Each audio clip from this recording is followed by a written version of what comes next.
I'm ready for New York. Got my coat on. I wasn't ready for this. Got my sweatshirt. Thought y'all was gonna bring New York with you. Well, what does it feel for you right now? I mean, you know, you're just a couple weeks out now at this point. So what's the feel for you? Good anxiousness. You know, got that feeling of, man, everyone's like, yo, 3 weeks, 4 weeks, this week's you're gonna be a millionaire. A month you're gonna be a millionaire. So they've been saying that for a little bit. So it's actually like getting to the point where, like, when someone says that, like, I get a little bit of like this feeling of like wet palms feeling, like, oh, okay, yeah, we're getting 4 weeks out, we're getting close. So it's just that feeling of, you know, one day closer.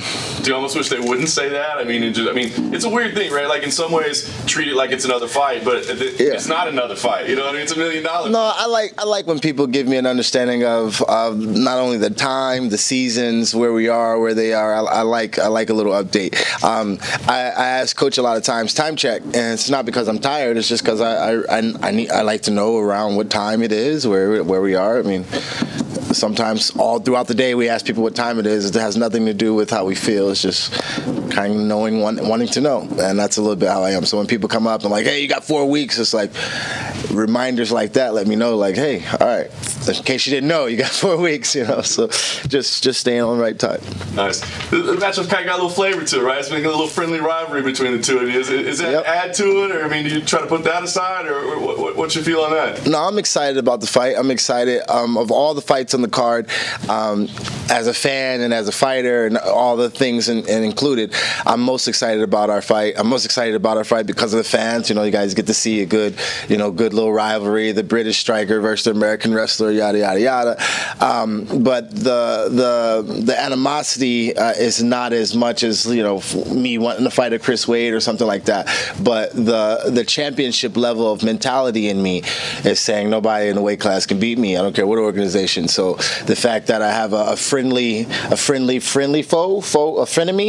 right now, in camp, I've made him a frenemy. You know, I don't like him for this camp. You know, he runs in the cage, and you know, I want him to fight. You know, I want to say all these nasty things, but real talk, he's a good guy, and I'm gonna try to take his head off. Period. You know, through the history of mixed martial arts, it seems like a lot of high-level wrestlers like fall in love with their hands and just they shy away from the wrestling. Like, yeah. What's the conversation within yourself? Because I know it feels good to lay hands on somebody, but at the same level, your wrestling is so top level.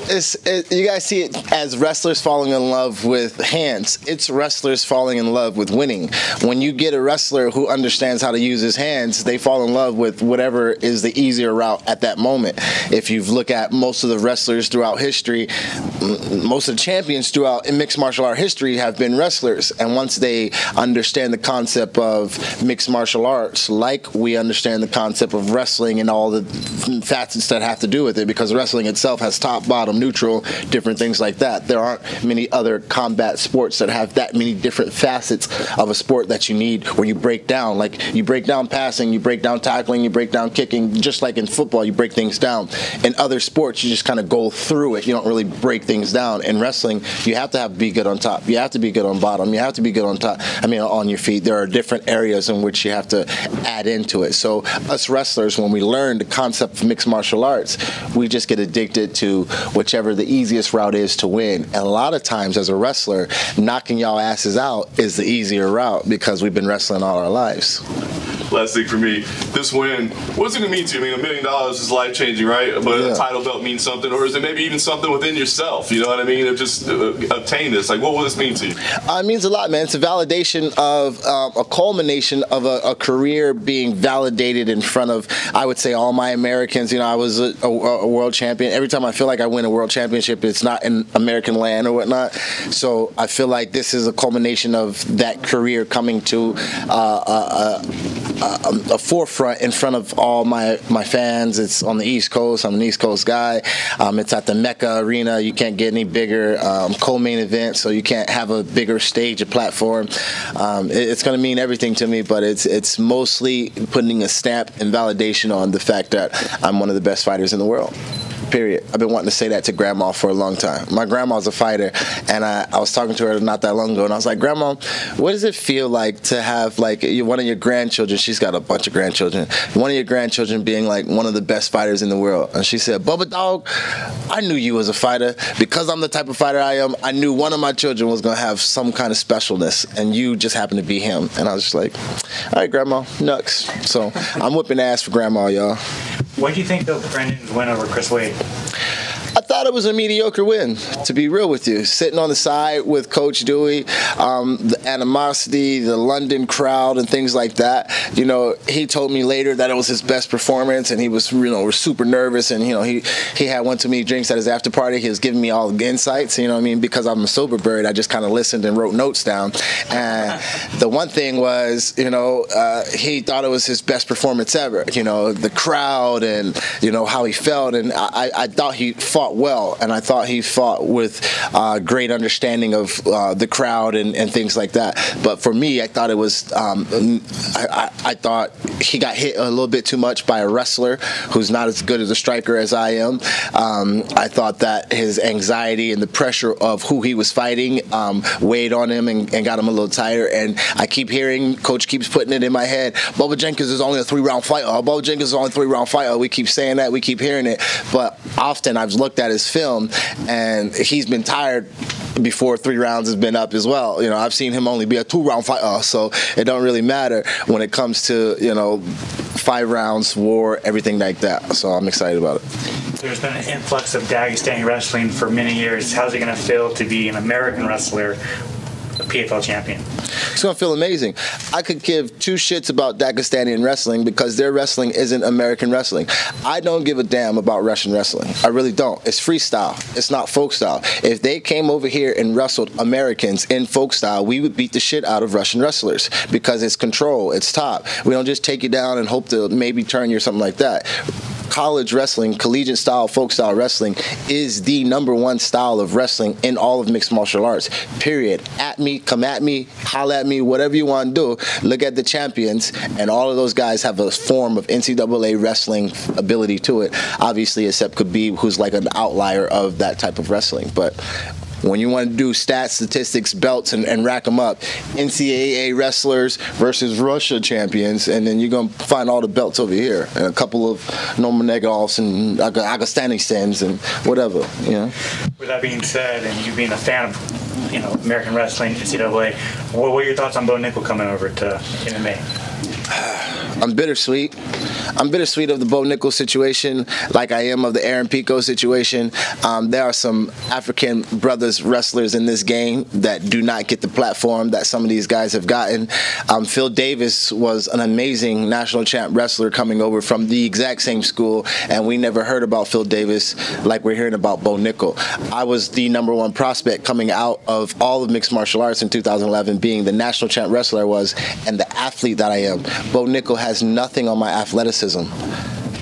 And the fact that they're giving him all this, you know, he should have been on the contender. He should have been like, man, let the man get his work in. Let him go fight who he needs to fight. And then we'll see. I know that the wrestling will always win. So I'm not going to ever say Bo Nickel's not going to be a great fighter. He might be one of the greatest ever.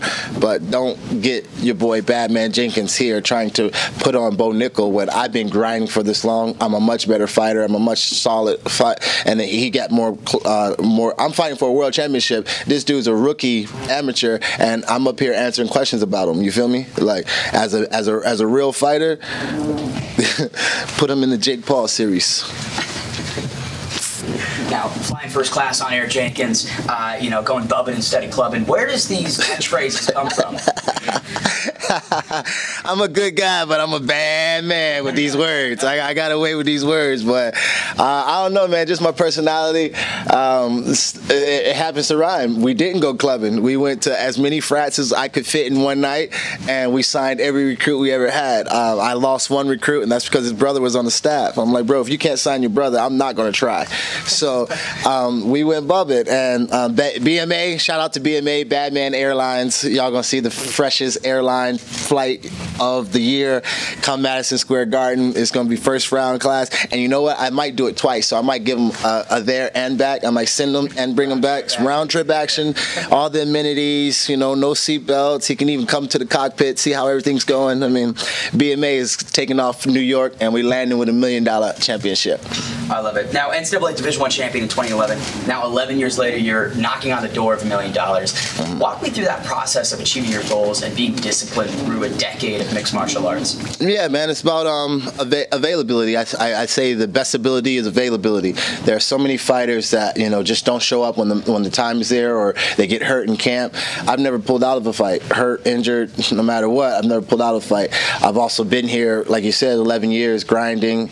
I didn't go the amateur route, so my learning curve was, you know, my fourth fight I was fighting Georgia Carcanian, you know, Spike TV, Bellator, you know what I mean? So I took a hard route to get to the top. I wasn't helicoptered there. I didn't take an elevator. It was slick black ice up the mountain, and we're finally here in the position to claim the highest seat, and I'm excited about it. But my grind to being in this position is what helped me and what got me here, knowing that I'm validated as one of the best fighters in the world. That route was tough. Yeah. Now, August 2nd, 2013, you snapped a photo with Roy Jones Jr. and put it up on Instagram with the caption being, "Now you just need a photo with Muhammad Ali." What does it mean to compete on the same card as his grandson, Diageo? I think that's pretty cool.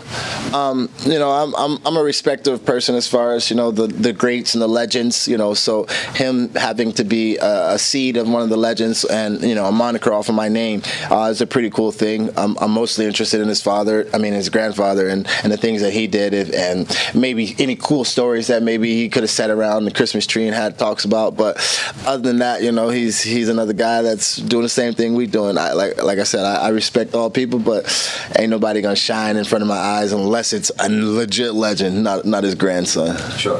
Thank you, brother. Yeah. We ever get a Jordan Burroughs fight, you think? Jordan is not built like that for fighting. I know Burroughs a lot. I know the mentality it takes to fight, and he likes to grind. He likes to gritty, but this thing different. Jordan Burroughs will never fight. He will wrestle only. Hey, could you talk about your relationship with Wiz Khalifa? Yeah, man. So me and Wiz Khalifa played when I was at Penn State. When I was doing my bubbing, I was running Penn State. When I was the president of Penn State, let's just say that, Wiz Khalifa came to town and he was doing his Black and Yellow tour. And you know, me being you know, the top guy at one of the frats and whatnot, he came into the frats and we had a good time. But I don't think he would have remembered me. You know, it was college time. It's years ago. And then when I heard that he was, you know, involved with the PFL, I hit him up on Instagram, was like, hey man, a couple years back, you know, we played beer pong together, yada yada. Didn't get an answer, so no big deal, you know, just being in the game. I actually he did a recording. It was like, you know, about Bad Man Jenkins, yada yada is going, you know, he did the voiceover, and then I, you know, messaged him about the voiceover. I sent him the clip of it, and he was like, oh yeah, congrats man, we'll see you, we'll see you in the tournament. And then one of my friends who I, you know, kind of was networking with, he was like, yo, Wiz is in town, I know you guys kind of are friends, let's link up. So I met up with Wiz, and I went to his hotel room, and as soon as he saw me, he's like, Bad Man, you know, he brought me into the room, we hung out all night, we went to his concert, I was backstage, and I think he said he's going to come to the New York fight. He told me if I text him and let him know how serious it is, somebody's recording is done. He said if I text him and let him know how serious it is, I need him to be here, he'll show up. So yeah, my relationship with Wiz Khalifa is a good one, and we're gonna keep that PG-13 for now. All right. Is Gable Stevenson going to fight? What do you say? Is Gable Stevenson going to fight? I think Gable Stevenson will fight. The reason why I believe Jordan Burroughs might not fight, it's not because he's not a fighter.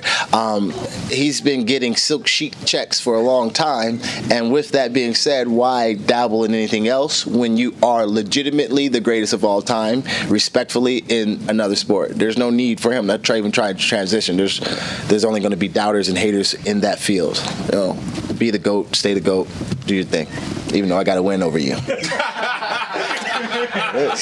History is history, dog. Can't take that.